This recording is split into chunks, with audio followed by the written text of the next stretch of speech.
नंद की शादी में अमीर वर्सेस गरीब बहू का पहनावा। अनिल के पापा, माता रानी की कृपा से हमारे दोनों बेटों की शादी तय हो गई है। दोनों ही बहुएं कितनी सुंदर है।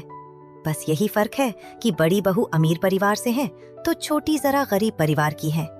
उससे कोई फर्क नहीं पड़ता, बस दोनों अच्छी निकलनी चाहिए। लता अपनी बेटी को आवाज देती है। रचना, जल्दी आओ बेटी। क्या हुआ माँ? तुम्हारे भाई अनिल और पवन की शादी का मुहूर्त दिवाली के बाद का निकला है। अब हमें तैयारियां शुरू कर देनी चाहिए। ये तो बड़ी अच्छी खबर है। मैं अपने दोनों भाइयों की शादी के लिए खूब अच्छे अच्छे कपड़े खरीदूंगी। इकलौती बहन जो हूँ। हाँ हाँ, खूब कपड़े खरीदना। अभी तो चलो मेरा हाथ बटाओ। समय बीतता है और अनिल की शादी अमीर परिवार की लड़की मोना से और पवन की शादी गरीब परिवार की लड़की गौरी के साथ हो जाती है। दोनों बहुओं का घर में स्वागत होता है। मोना बड़े फूलों वाली डिजाइनर साड़ी और डीप नेक के स्लीवलेस ब्लाउज में अजीब दिखती है, जबकि गौरी बहुत सादे लेकिन सुंदर साड़ी ब्लाउज में भी आकर्षक लगती है।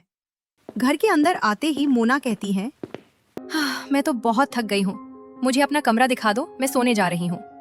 अभी थोड़ी देर यही रुको बहू, सभी बड़े लोग अभी यहीं बैठे हैं। आप लोग बैठिए ना उनके साथ, मुझे सोना है। लता समझ जाती है कि मोना मानेगी नहीं। वो रचना से उसे कमरे में छोड़कर आने के लिए कहती हैं। रचना, बड़ी भाभी को उनके कमरे में छोड़कर आओ, वो बहुत थक गई है, आराम कर लेगी। जी माँ। मोना किसी की परवाह किए बिना अपने कमरे में चली जाती है, जबकि गौरी सबके साथ वहीं बैठी होती है। लता की बहन राखी की बहू सुजाता गौरी से बातें करती हैं। तुम्हारी साड़ी बहुत सुंदर है और ब्लाउज की डिजाइन भी स्टाइलिश लेकिन सोबर है। किससे बनवाया है? ये मैंने ही स्टिच किया है। वाओ, बहुत सफाई से सिला है। शादी के हर फंक्शन में तुम्हारे कपड़े बहुत सुंदर थे। तुम्हारे ड्रेसिंग सेंस से तो मैं काफी इम्प्रेस हो गई हूँ। तुमने सीखी है सिलाई? मेरे पिताजी दर्जी है, मैंने उन्हीं से सिलाई सीखी है। अब मेरा हाथ काफी अच्छा बैठ गया है। हाँ, वो तो दिख ही रहा है। अब मैं जब भी आऊंगी ब्लाउज पीस लेकर आऊंगी। तुम मेरा ब्लाउज भी बिल्कुल ऐसे ही सिलना। हाँ, बिल्कुल सील दूंगी। सुबह मोना लेट उठती है और नहा धोकर अपने कमरे से बाहर आती है। मोना, तुम्हारी ड्रेस कितनी टाइट है, बिल्कुल अच्छी नहीं लग रही है। अभी सब मेहमान हैं तो साड़ी पहन लो। माँ जी, ये डिजाइनर ड्रेस है। मेरी मम्मी ने अपने हाथों से मेरे लिए इसे डिजाइन किया है। लगता है आपको डिजाइनर ड्रेसेस के बारे में ज्यादा नॉलेज नहीं है। इतना कहकर मोना सबके साथ जाकर बैठ जाती है। सभी को उसकी ड्रेस अजीब लगती है। दीपा, ये मोना बहू ने कैसे कपड़े पहने?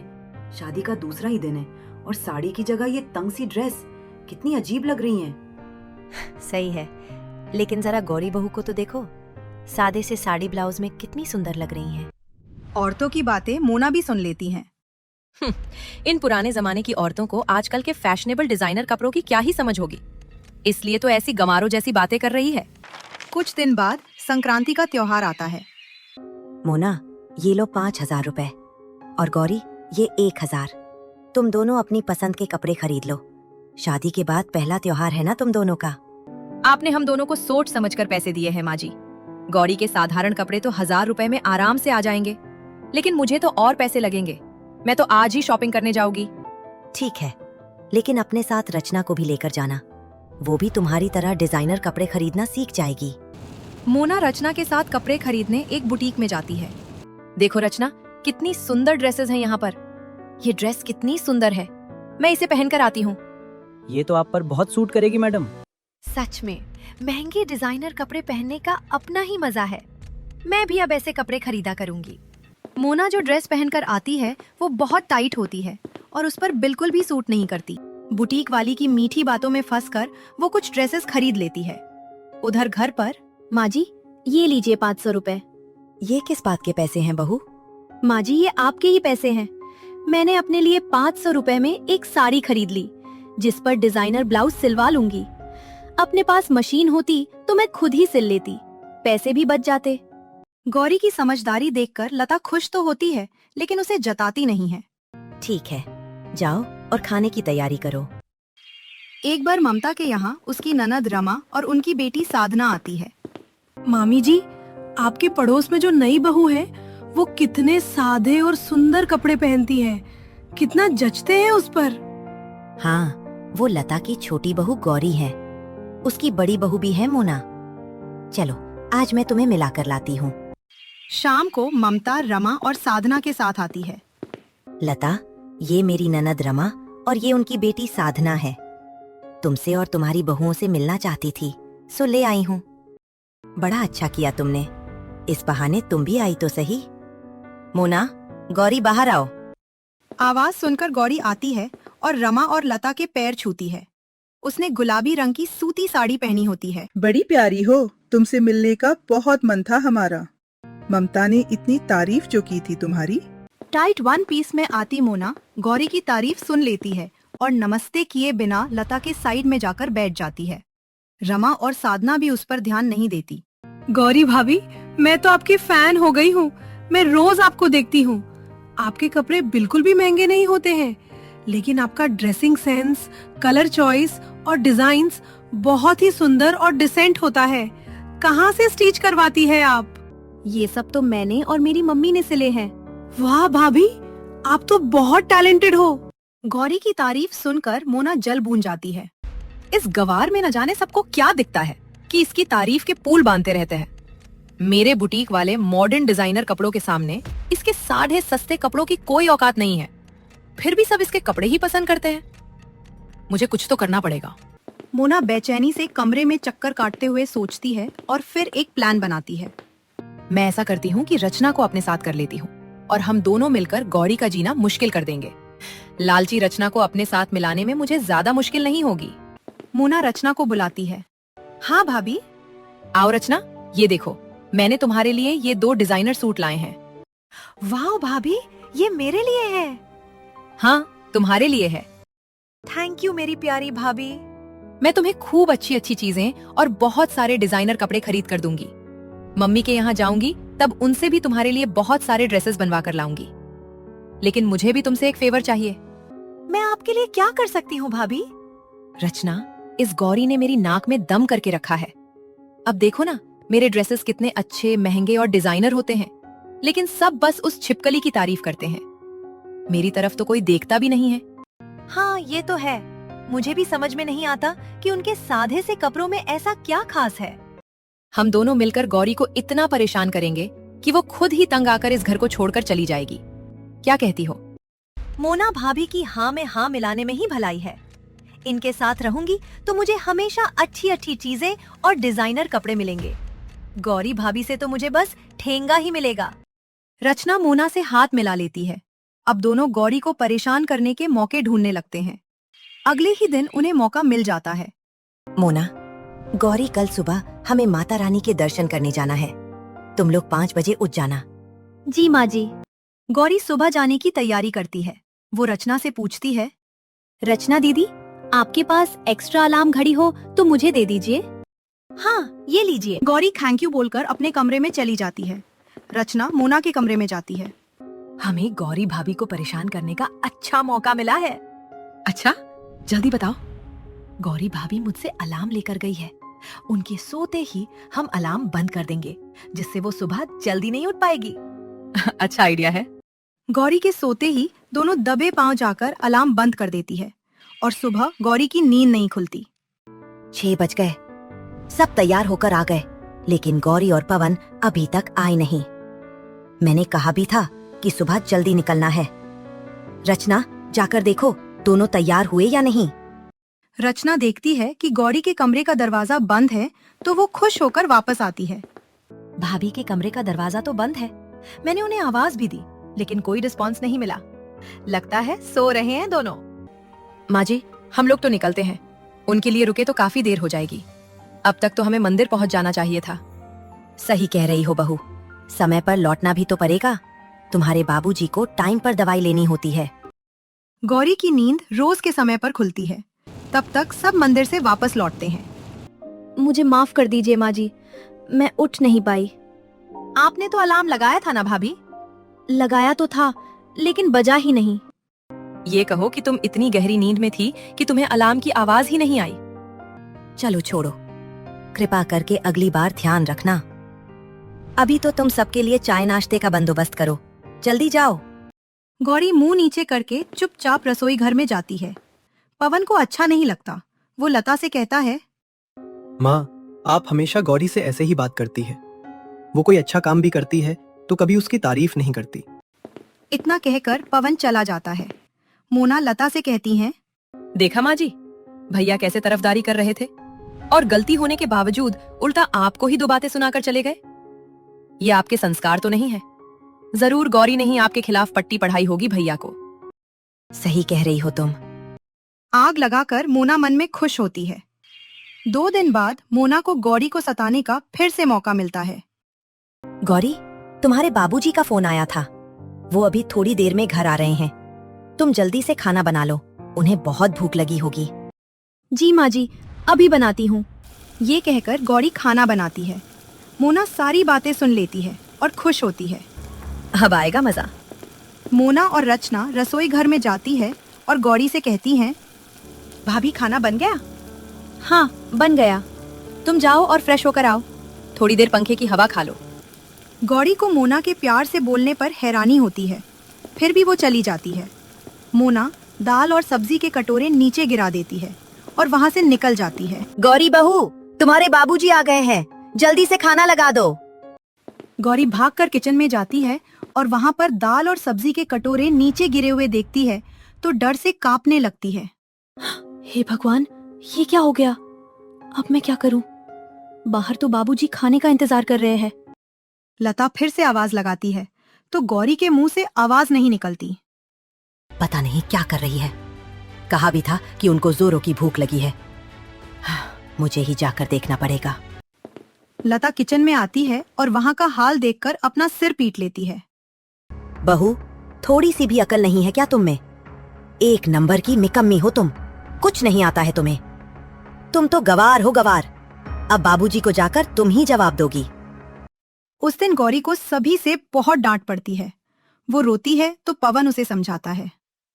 कोई बात नहीं गौरी, ऐसा हो जाता है। तुम किसी भी बात को दिल पर मत लगाना।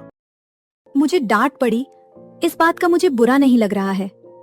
बुरा इस बात का लग रहा है कि मेरी वजह से सबको परेशानी हो रही है। चलो अब जाने दो। मुझे भी इस बात पर हैरानी हो रही है कि तुम जैसी सगुन लड़की ऐसी गलतियां कैसे कर रही है। एक दिन रचना को देखने लड़के वाले आने वाले होते हैं। कल रचना को देखने लड़के वाले आने वाले हैं। गौरी, तुम अच्छा सा खाना बना लेना। एक बात का खास ध्यान रखना बेटी, वो लोग शुद्ध शाकाहारी है और कल तो गुरुवार भी है, उनके गुरुजी का खास दिन। पूरा खाना बिना प्याज लहसुन के ही बनाना। जी बाबूजी, मैं ध्यान रखूंगी। दूसरे दिन गौरी मेहमानों के लिए खाना तैयार करती है। मोना चुपके से रसोई में जाती है और पूरे खाने में लहसुन का पाउडर मिला देती है। मेहमान खाना खाने के लिए बैठते हैं। बहन जी, खाने में प्याज लहसुन तो नहीं है ना? गुरुवार को हम प्याज लहसुन खाना तो दूर, छूते भी नहीं है। बहन जी, मैंने खाने में प्याज लहसुन ना डालने की सख्त हिदायत दी थी।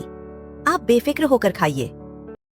लता की बात सुनकर लड़के वाले खाना खाने लगते हैं, लेकिन एक निवाला मुंह में डालते ही चंदा जोर से चिल्लाती है।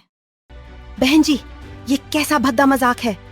मैंने कितनी बार कहा था कि हमारे खाने में प्याज लहसुन नहीं पड़ना चाहिए, फिर भी आपने मिलाया। बहन जी, आपको गलतफहमी हुई है। इस खाने में प्याज लहसुन बिल्कुल नहीं है। बहन जी, इसमें लहसुन का स्वाद आ रहा है। आप खुद चक्कर देख लीजिए। आप लोगों से ऐसी उम्मीद नहीं थी। हम आप जैसे झूठे लोगों के साथ अपने बेटे का रिश्ता नहीं करना चाहते हैं। चलते हैं। चलिए। उन लोगों के चले जाने के बाद लता खाना चखती है तो उसे भी लहसुन की महक आती है और वो गुस्से से आग बबूला हो जाती है। गौरी, इधर आओ। माँ जी, मेरी कोई गलती नहीं है। मैं कसम खाती हूँ कि मैंने खाने में लहसुन नहीं डाला है। अब तक तुम्हारी हर गलती को मैंने नजरअंदाज किया है, लेकिन तुम्हारी इस गलती को मैं जिंदगी भर माफ नहीं करूंगी। तुमने जानबूझकर ये किया है। मेरी बेटी से जलती हो तुम। अब दफा हो जाओ मेरी नजरों के सामने से। माँ जी, मेरी बात तो। गौरी आगे कुछ कहती इसके पहले लता उसे एक जोर का थप्पड़ मारती है तो पवन दौड़ कर आता है। बस, बहुत हो गया माँ। अब गौरी के खिलाफ एक शब्द भी मैं नहीं सुनूंगा। मुझे यकीन है कि गौरी कभी भी ऐसी घिनौनी हरकत कर ही नहीं सकती हैं। आ गया अपनी बीबी की तरफदारी करने। तुम अभी के अभी इसे घर से निकालो। ये यहाँ नहीं रह सकती तो मैं भी नहीं रहूंगा। हम अभी घर छोड़कर चले जाते हैं। फिलहाल हम घर के पीछे आउट हाउस में रहेंगे। दोनों आउट हाउस में रहने लगते हैं। गौरी, अब तक साथ रहते थे तो खर्च का पता नहीं चलता था, लेकिन अब पैसों की कमी महसूस हो रही है। मुझे सिलाई का काम आता है। सबको मेरे कपड़े भी बहुत पसंद आते हैं। आप अगर मुझे सिलाई मशीन लाकर देंगे तो मैं घर बैठे सिलाई का काम कर सकती हूँ। पवन गौरी को सिलाई मशीन लाकर देता है और उसका काम शुरू हो जाता है। धीरे धीरे उसके पास कई ऑर्डर आने लगते हैं और उसका काम चल पड़ता है। अब हम दोनों मिलकर घर चलाएंगे। कुछ दिन बाद रचना की शादी दूसरी जगह तय हो जाती है। मोना रचना की पूरी शॉपिंग कराती है। शादी के फंक्शन शुरू होते हैं। आज हल्दी की रस्म है, सब अच्छे से तैयार हो जाना। मोना और रचना मॉडर्न कपड़े पहनकर तैयार होती है। दोनों की ड्रेस महंगी होती है, लेकिन बिल्कुल सुंदर नहीं होती। ओपन स्लीव कट गाउन का कपड़ा पीछे से कुछ ज्यादा ही बड़ा होता है। रचना की ड्रेस में तो सामने से भी कट होता है, जिसके कारण वो पूरे समय अनकंफर्टेबल महसूस करती है। वहाँ आई औरतें रचना और मोना के कपड़ों का मजाक उड़ाती है। दोनों ननद भाभी ने कितनी चीप ड्रेस पहनी है, साइड से कितनी गंदी लग रही हैं। फैशनेबल दिखने के चक्कर में कार्टून बन गई है दोनों। और वो देखो, गौरी कितनी सुंदर लग रही है। गौरी लॉन्ग स्कर्ट पर वर्क वाला ब्लाउज और हेवी दुपट्टा लेकर अच्छी तरह तैयार होकर आती हैं और बहुत सुंदर लगती है। माँ, मैंने मोना भाभी की पसंद के कपड़े खरीदकर गलती की है। अब वो अपनी हंसी तो उड़वा ही रही है, साथ ही मेरी भी हंसी उड़ रही है। गौरी भाभी सादे से कपड़ों को भी कितना अच्छे से कैरी करती हैं। चारों ओर बस उन्हीं की तारीफ हो रही है। मोना ने केवल कपड़ों पर लाखों रुपए पानी की तरह बहा दिए, फिर भी सब कितनी बुराई कर रहे हैं। माँ, कल मेहंदी है। मैं सबसे सुंदर दिखना चाहती हूँ। आप ऐसा करो कि अपनी कोई पुरानी साड़ी गौरी भाभी को दो और कहो कि यही साड़ी पहननी है। गौरी बिना सवाल किए साड़ी रख लेती है। मेहंदी में वो उसी साड़ी को अच्छे से स्टाइल में पहनती है, जबकि मोना गौरी से अच्छी दिखने के चक्कर में शोक रंग की साड़ी और बेकलेस ब्लाउज पर हेवी मेकअप करती है और सुंदर दिखने के बजाय और भी बुरी दिखती है। रचना, तुम्हारी भाभीियों की ड्रेसिंग स्टाइल में कितना अंतर है। गौरी ने पुरानी साड़ी को भी इतना अच्छे से कैरी किया है कि पता ही नहीं चल रहा है कि ये पुरानी साड़ी है। रचना, तुम्हारे ये महंगे डिजाइनर कपड़े बहुत ही खराब है। आज तो तुम्हारी मेहंदी की रस्म है और तुमने अच्छी सी साड़ी के बजाय ये एक टाइट सा अनकंफर्टेबल गाउन पहना है। जरूर तुमने मोना के साथ जाकर शॉपिंग की होगी। तुम्हें गौरी के साथ जाना चाहिए था। उसके कपड़े देखो, डिसेंट और रीजनेबल होकर भी स्टाइलिश लग रहे हैं। शादी वाले दिन रचना लहंगा पहनकर अच्छे से तैयार होती है, लेकिन तभी वहाँ खेल रहे बच्चों में से एक के हाथों से लस्सी का ग्लास लहंगे पर गिर जाता है। हे भगवान, ये लहंगा तो खराब हो गया। अब क्या होगा? इतनी शॉर्ट टाइम में तो कुछ भी नहीं हो सकता। जब गौरी को इस बात का पता चलता है तो वो जल्दी से घर जाकर एक सुंदर सा लहंगा लेकर वापस आती है। उसने खुद भी बहुत सुंदर सा लहंगा पहना होता है।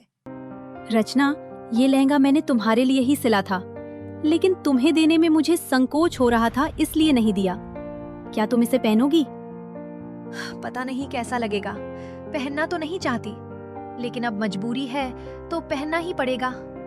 रचना बेमन से लहंगा पहन लेती है, लेकिन जब तैयार होकर बाहर आती है तो सबकी नजरें उसी पर टिक जाती है।